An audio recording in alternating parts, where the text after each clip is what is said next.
Up the toffees. Yes, that's how you start the season. 2-0 victory for Everton's first home match against Crystal Palace of the 26-27 season. Yes, get in, boys. Fantastic victory, fantastic afternoon for Everton. That's how we'd like to start the new season. That's what you wanted. That confirms the overall good vibes we created after pre-season. And that's also what I told myself when I listened to David Moyes' press conference yesterday. Because I have heard so many coaches over the years and I was like, okay, David, maybe not the most inspiring words there, unnecessarily negative, but I was like, who cares? If he does his job on the sidelines well, if he sets up the team in a positive manner, if he does tactical tweaks at halftime, then I will shut up and say nothing. And he did that. You can't, whoever you might be, David Moyes out or whatever, but you have to give him credit today. Both for the lineup and also for his tactical changes at halftime. Brilliant performance also from the coach. So yes, really good start to the season. Nothing to complain about. Positive. 3 points. Bring on Bournemouth. But now let's talk about the game in a little bit more detail.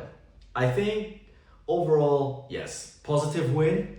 And thanks to the second half, you may argue that Everton on the whole also deserved it. Because yes, first half, we were a little bit fortunate to be up. Let's be honest. Overall, Palace was slightly the better team in the first half. In terms of their play, I would say they were definitely the better team, and they also had some really good chances. But then, if you take into account the second half, Palace didn't turn up at all for the second half, and Everton were much the better side. 2-0 up, so they didn't have to put too much pressure anymore. But even up 2-0, they had a couple more chances, and they came out of halftime absolutely with energy, flying, putting pressure on Palace and immediately getting the second goal. So we were in control from the second goal onwards and absolutely nothing really happened. I think Palace only had one header in the end from Strand Larsen straight at the keeper, and I remember a shot from Gesson from like 20 yards out. Otherwise, Everton were in full control. So on the whole, over the 90 minutes, I think Everton deserved that win. Even though, of course, and now let's talk about the first half. The first half easily could have gone differently, and then it's a completely different game. Okay, so let's actually start before the kickoff. Let's look at the lineup. We started with the lineup that I predicted. We played exactly the 11 I predicted in my match preview, meaning we played Pickford in goal, Malin as a right back, which I thought was a good call. Tarkowski-Branthwaite, Mikolenko on the left, and then we played the young midfield, Hackney, Armstrong, and Dewsbury-Hall. George on the left, Ndiaye on the right, and Barry up top. So immediately when I saw that lineup, I was like, yes, thanks David. Positive, confident, let's go. Good lineup. And then first half, what can I say about the first half? The scoreline slightly flattered us. If we're being honest, the first half, in terms of match momentum and overall on the eye, Palace was slightly the better team. My reasons for that is a mixture of reasons. I think the biggest weight as to why Palace were the better side in the first half is, one, I think tactically they outsmarted us a little bit. I think Everton struggled to play against that tricky formation from Palace, the 3-4-3. We didn't find the right time to put pressure on their ball. Sometimes we attacked a little bit too high, which left gaps in behind, which was always the worry with that midfield. Similarly to what we did last year in the first half. I remember the first half last season also, Palace picked us apart many times, and they picked us apart from unusual positions where typically you don't expect the creative players from the opponent team to play. So Walton and Kamada were able to play passes from quite deep that cut us open. And so I think we struggled against that tactical formation from Palace, which forces you to play a little bit unnaturally, which forces your midfielders to, I think, take up unusual positions, and we suffered from that. Then the second point why I think Palace were a little bit better in the first half, they looked also more mature. I said in my preview, Palace has like Everton, plays with a level of consistency. They didn't change the squad too much, and that midfield and defense, and they look like they know what they are doing. Even though they have a new coach, they play the same system, and they look like they know exactly what they want to do and how they get out of trouble. So they looked slightly more mature, and we looked. And then the third point, maybe, I think we looked a little bit nervous. I was also nervous as a fan, and I think it was maybe the same for the team, because we had all that positive belief before the game, good atmosphere in the ground, new season, let's kick on. But I felt like we looked like a little bit nervous. Nervous not in the bad way, not in the like we were scared way, but we looked like we wanted a lot, we want to play. Maybe we lacked slightly the composure, we lacked the mindset that I think Tiano Barry articulated well. Like, we didn't let the football come to us. It felt like we were desperate to make something happen instead of waiting. Being proactive is good, but we felt like we forced the issue a little bit too much. And I could think of a couple of situations when we won the ball up high in the first 15 minutes twice, and we really wasted potential very, very promising counterattacks. I think Dewsbury-Hall on one ball played a through ball to Barry unnecessarily that ended up with the keeper.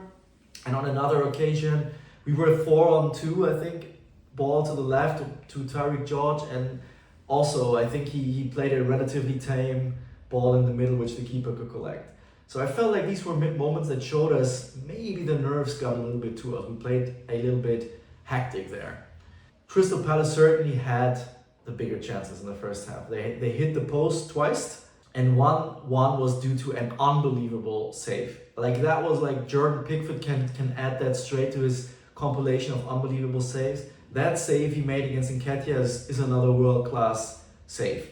I think Nketiah would have been offside, so probably would have been called back if it went in. But that was, now that it stands, you could say almost again a typical match-saving save from Jordan Pickford. Unbelievable save, which came also from a masterful ball from Adam Wharton over the top, and Nketiah is in it. He has to score, absolutely has to score.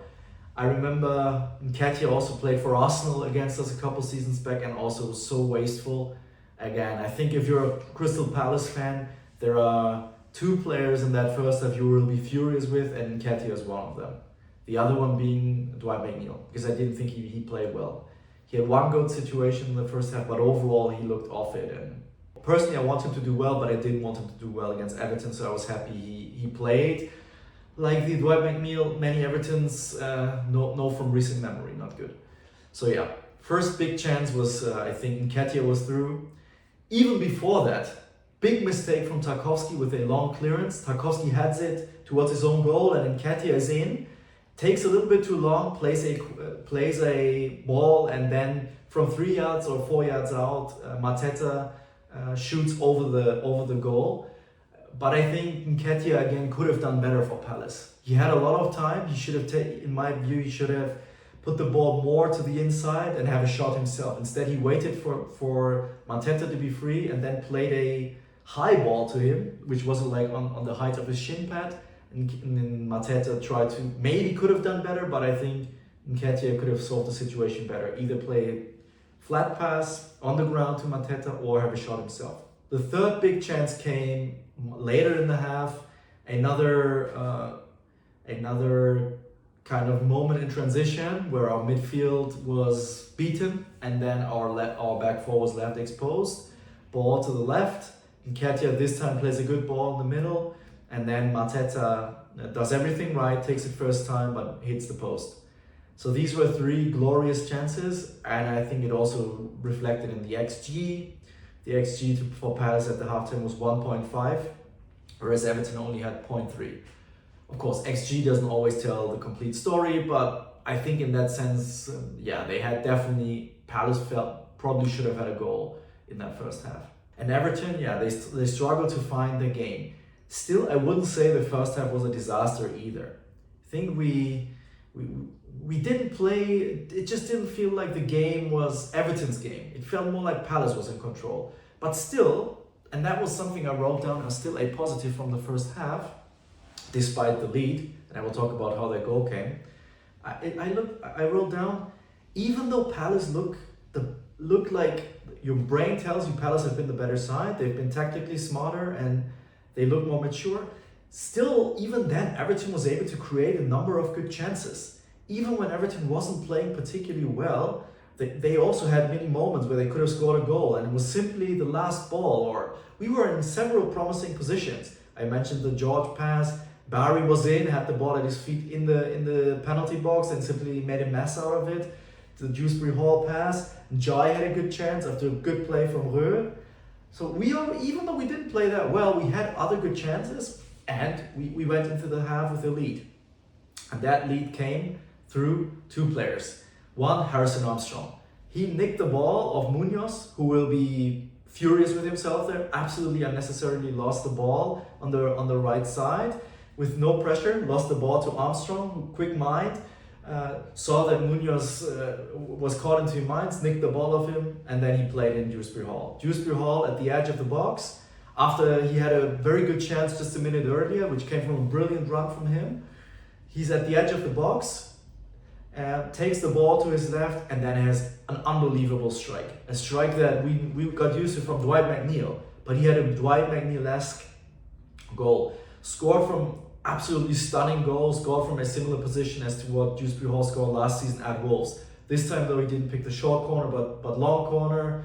Absolutely fantastic goal. Really brilliant, quick-minded thinking from Harrison Armstrong, who gets the assist on his first start in his proper position in the Premier League. Outstanding.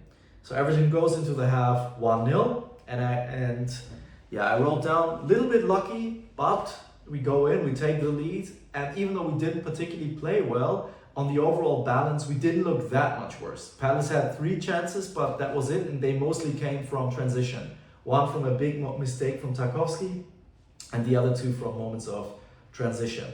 What now would be the challenge for the second half? You go in, slightly fortunate to be ahead, so the challenge for the second half would be, how do you now make sure the second half does not, in terms of the possession and the chances, does not repeat itself. The scoreline was fine, but how could you eliminate the threat from Crystal Palace? And I wrote on, how can you eliminate Adam Wharton? Because Adam Wharton in the first half was Palace's best player. He was outstanding. He got his will. And I said also before the game, there's 3 players we have to keep in check, and that was the Wharton-Kamada combo and Mateta. And I think Wharton and both Mateta were Palace's danger man in the first half. So for the second half, the challenge was, how can we eliminate Adam Wharton's influence? And I wrote down there can be 2 scenarios. You can react and say we drop deeper, which gives us more solidity at the back. But then we said for the season preview, what Everton has to learn is not to always just drop deeper once we take the lead. So the second option would be we continue to play in the same formation, but we put more pressure on the midfielders when they receive the ball, and we play it. We make sure we don't have unnecessary turnovers in dangerous positions, because we had a couple in the first half. As good as he played in the second half, Merlin Röhl, in the first half, we saw the downside of him as a right back, because he lost the balls a couple of times in our own half, and also the midfielders as well. They had a couple of unnecessary turnovers with the ball. So I wrote down, we have to eliminate, because we have the lead, what we have to eliminate is unnecessarily losing the ball in our own half or our own final third. Only take risks from now on in the final third. And thankfully, Everton's best phase of the game came after halftime. Everton came out for the second half and looked outstanding. We played a brilliant 10 minutes after halftime.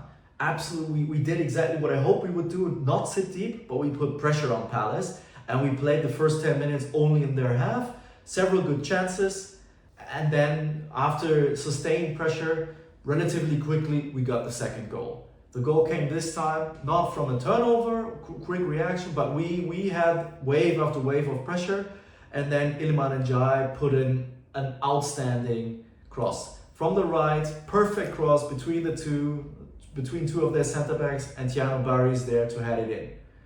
Little bit fortunate because it hit the back of Richards, but I think the ball might have gone in anyway. So Barry, jolly on the spot, perfect header, and Everton 2-0 up. And then, yeah, pretty much the game was done and dusted then. I was expecting more nerve-wracking game, but at the end of the game, when the final whistle came, I was almost relaxed because it was a very comfortable afternoon from Everton then going forward. And yeah, that from then on, I think Everton continued to play well, mixed it up. We played some, of course, we dropped a little bit deeper, but we didn't only sit back. We continued to play to the front, had a couple more chances. Tyreek George had a big chance. And who else? Did we have more chances? I think we had a couple more chances. Yeah, I remember KDH had a shot that went over the goal. Beto in the end could have had if he had done a little bit better, could have had a good chance there. Yeah, we continued to play well, and it was a flawless performance from then on. And yeah, we looked very comfortable, and then we made some substitutions. 78th minute, Barry and Hackney went off for Beto and Garner, so good to see James Garner back, another positive from the game. And then also Tyreek George went off, Brandon Johnson came on for his debut, also looked decent, and then Alcaraz came on in extra time. So also we made substitutions. Of course, with Moyes, you will never get the early substitutions. I think Crystal Palace had made 5 substitutions before Everton had made 1, but at least we made them. So also Johnson got his minutes, which is important. And then we had the win. Like the second half again, like I said, overall very comfortable, brilliant 10 minutes, get the second goal, and from then it's cruise control. And then let's talk about maybe some players who stood out in terms of their performances today. Let me start with my man of the match. Maybe it's slightly biased, but I will give it to Harrison Armstrong. And I think he has a good claim. He got an assist, and what a midfield performance that was from a 19-year-old kid.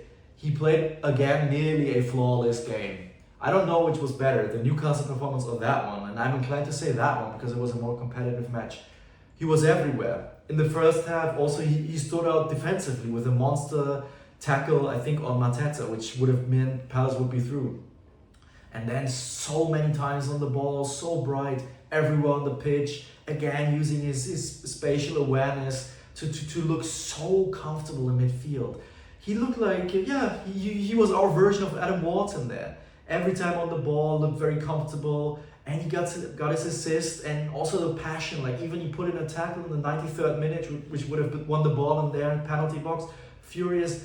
What a player we have there. I think it's time to say, Harrison Armstrong, congratulations. You will have a good career in professional football. You have arrived, my friend. So Harrison Armstrong, man of the match. Then the next 2 best players were 2 senior players. I think Dewsbury-Hall has to be mentioned, and Ndiaye. Both of them didn't have the best start to the game, what I would say. They were a little bit sloppy the first 30 minutes or so, but from then on, yeah, they showed the young kids why they are like the guys at the moment. They played like the senior players. That's what you want. Dewsbury-Hall opened the scoring for us, and then from then on was really good. No mistakes again, and always involved. And he reminded us again also what a good ball carrier he is. That's maybe his best strength. He has such an engine for such a technically gifted player, and he's pretty fast as well. Yeah, great game from him. And Ndiaye, what a player Everton have there. Not just because he's an amazing dribbler and he's so flashy on the eye, but this guy is such a utility, has so much utility. You saw in that game, you can put him on the left and you can put him on the right. People say he has to play on the left, but I disagree. He brings you 2 different skills on both sides. I mean, look at that cross. Yes, on the left he's better with his dribbling, but on the right, he has the cross, he can beat man on the outside. That's also so valuable. He can come in to pose a threat in the box. He also, with his left, he's very capable. I don't think he's wasted on the right. So he has that utility. He can play on the left and on the right. And then he helps out defensively. Like, this is so underrated how much defensive work that guy does. And once he has the ball in your own final third, you feel so comfortable with him. He's not one of the clumsy attackers where you say, oh, just kick the ball away. No, he has such a good bodily weight, so he has even that utility.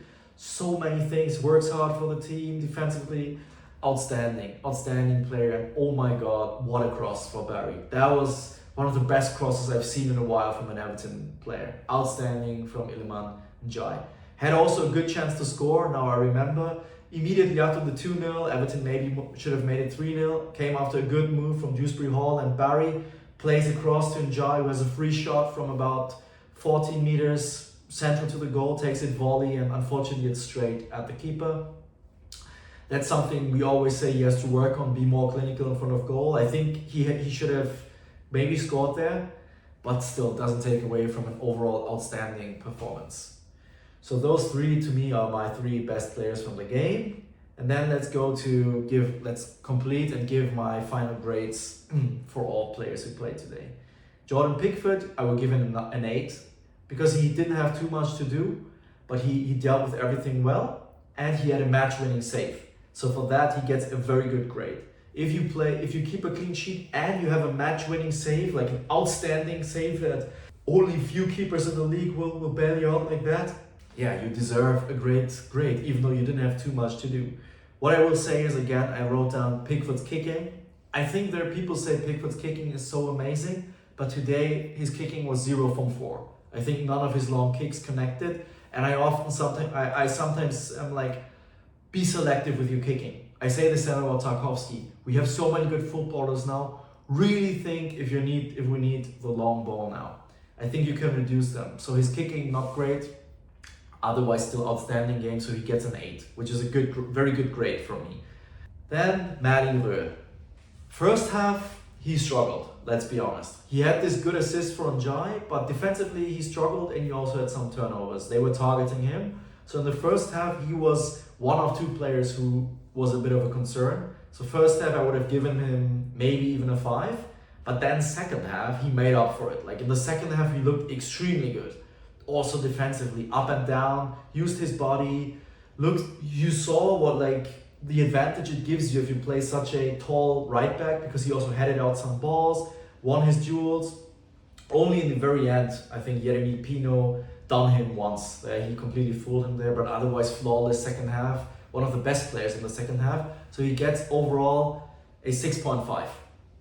Could have had a 7 maybe, but I have to be honest, even though he's one of my favorite players, I try to be objective, and so I give him a 6.5. Then Tarkowski gets a 7. Started the game poorly, had a big error, could have easily cost us a goal. And then also for the chance from Arteta where he hit the post, I think he should have done better. He could have cleared that ball from Nketiah.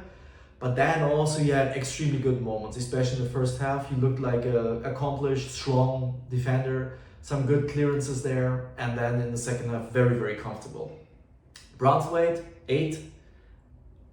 The partnership in general played a good game, and he was the more comfortable. Made 0 mistakes. Only one ball in the second half, I remember, where he unnecessarily played a ball that was intercepted, but made up for it, and yeah, had a very, very good game. Could have had a penalty in the first half as well, which was just because of offside. Otherwise, I think VAR would have given us a penalty there.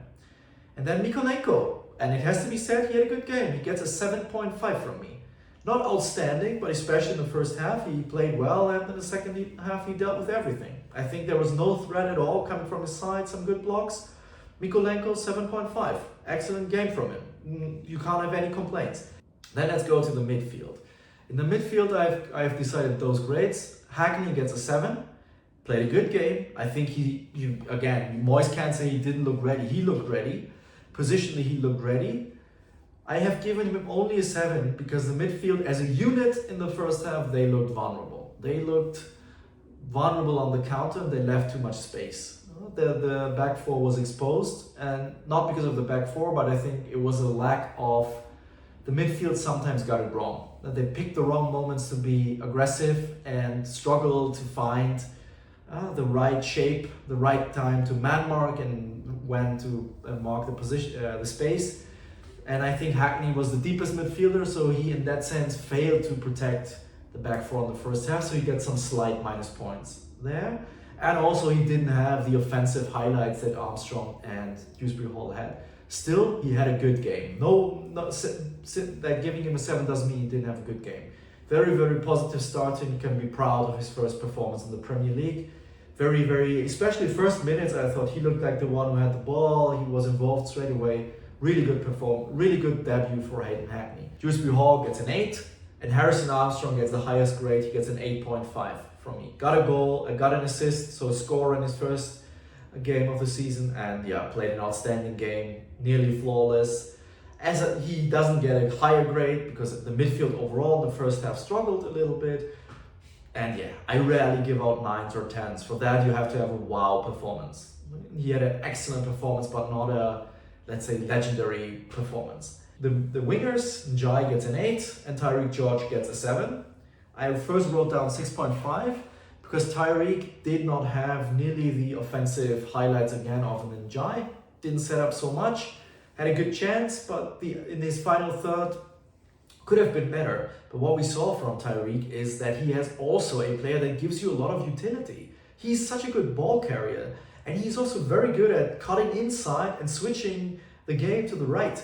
So he looks very competent on the ball. He gives you many aspects. He interprets it in a different way, but he gives you qualities that we liked about Jack Grealish. You can pass the ball to him on the halfway line, and he's very comfortable on the ball and looked very bright. Attacked Munoz several times there, didn't come off, but he created also some chances.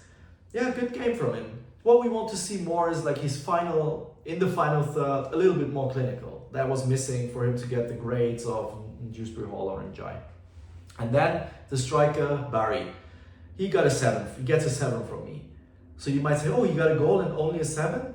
Positive, he got his goal, and also he was involved in 2 or 3 excellent moves. Like his link-up play in situations was good. But in the first half, he was the second player besides Merlin that to me stood out negatively as an individual. He made a mess of a couple of good situations there, especially that one where he had the ball in the box and just, I don't know, that looked unfortunately very, very bad, very clumsy. So up until his goal, not his best game. Unfortunately, will look more like last season, but then he gets his goal. So he redeems himself in the right moment, converts his header. We don't care how it went in. He was there. He read the cross the best and he scored. And the striker that scores never gets a worse grade than a 7. So very good. Barry's on the score sheet, up and running. Double digits must be his aim for the season, and then he's off to a goal. And then the subs, I think they didn't have meaningful minutes. So they all came in the 78th minute, so had less than 20 minutes. Then they not get a grade. No one stood out positively or negatively. I think what is positive is that Ghana is back in the match. Does that mean he has to come into the 11 straight away? Well, we can debate that for our preview next week. Let's see. But one final grade I will give, and that is for the coach. And today I will give David Moyes a very good grade. I will give him actually an 8. 8.5 maybe even? No, an 8. I will give him an 8. Because I will give him a very good grade for his lineup. He went for a positive, confident lineup. We all were afraid he's going to put in O'Brien at right back. No. He puts the lineup that played well against Newcastle and Lille, even though that lineup was young and pretty offensive-minded. So I was happy with that. And he made very good tactical tweaks at halftime. He shifted the game in our favor through halftime. I don't know what he said, but he set the team up brave to press high, to press even higher than in the first half. He could have easily went, let's drop deeper as a reaction to the first half. But no, he said, let's actually press more high. Let's not get Watson and Kamada receive the ball near the halfway line. Let's be on their toes the moment they get the ball in their own half. So they are forced to clear the ball out and involve their strikers. So I think Moyes made a good tactical tweaks at halftime, and it clearly, visibly turned into our favor. That's what you want from the coach. Not to wait until the goal happens, which he often did last season. He saw the game wasn't quite going in our favor, and he tweaked it without resorting to a totally negative mindset. He didn't make substitutions, like for example put in O'Brien or something like that. He simply set up the team a little bit more bravely, and that ended up being the difference maker because we played our best 15 minutes after that. So thank you, David Moyes. Good job today. And I think that's all. Very good afternoon. Let me know your thoughts. Who stood out to you? And what can we take away from that game? Maybe let's also say let's not obviously overreact. I said before the game in my preview, Palace is not at full strength. And I think we saw, especially in the second half, that they are not at full strength. They were lacking a cutting edge for sure. So we didn't play a team at full strength, and we played at home, and we were a little bit more ready. So we definitely come up against teams that are more ready and will pose more of a threat. Nevertheless, we played against also a team. I think that was a good test for us. That first half is something we can definitely take away and learn something from. We played against a very good midfield there that also schooled us a little bit in the first half, but we survived it. We made changes at halftime in terms of how we set up, and we learned from that. So I wouldn't also discredit everything and just say, oh yeah, we played a horrible team. If we come up against these top teams, we will punish. No, we didn't play scrubs today. We played a good side that isn't quite ready. So let's not overreact, but also not play down that we played overall a good game here. We got a result that we deserve and we can be proud of. Then maybe, since this is also maybe a few Palace viewers are watching, what did I think about Crystal Palace? I thought first half, again, you looked like a tactically very, very good side, comfortable side. But I think what is very lacking for Palace is the final third. I think apart from Mateta today, you got nothing. You got not much from Gesson when he came on, you didn't get much from McNeil, and you got almost nothing from Nketiah. So as a Palace fan, you have to hope that Ismail Assar is back pronto. And I think maybe you need another, like someone that offers you more pace and a threat in the final third, because that wasn't much today. I don't know, Jeremy Pino, maybe he came on and looked a little bit better, but he's also like, he's more like to me, he's like a number 10 midfielder. So he's good, but didn't do too much either. Palace were lacking a real punch in the final third. They were lacking, or a cutting edge, another metaphor for that. You didn't have much ideas what to do against a deep sitting Everton. Because even the first half, you play well, but your chances came from transition. Once the opponents drop deep, I think Palace need something, maybe another player, or maybe someone has to come back, I don't know. You need more of an idea what you do against a side that's sitting deep there. And of course, all the best for your injured player. Riyad looked good until then, but was taken off injured and looked like could be out for a little bit longer. I thought the other centre-back, the new guy, Convo, looked pretty good. I don't think he did too much wrong on the first goal. Yeah, he's the one that stands next to Dewsbury-Hall, but he looked pretty good there. And I always like Palace, always impressed with their tactical setup. Such a difficult team to beat. We got the opener in a fortunate way, and that made the game much easier for us. Could have gone differently, but I think over the 90 we went out deserving winners. But I think Palace, once you're back at full strength and you get that cutting edge back, I think Palace will be a good side. Maybe if you're a Palace fan tuning in, tell me what you thought what stood out to you from an Everton point of view. Otherwise, to all Evertonians, enjoy the weekend. We start the season with a win. Cheers, up the Toffees. See you next week. Adios.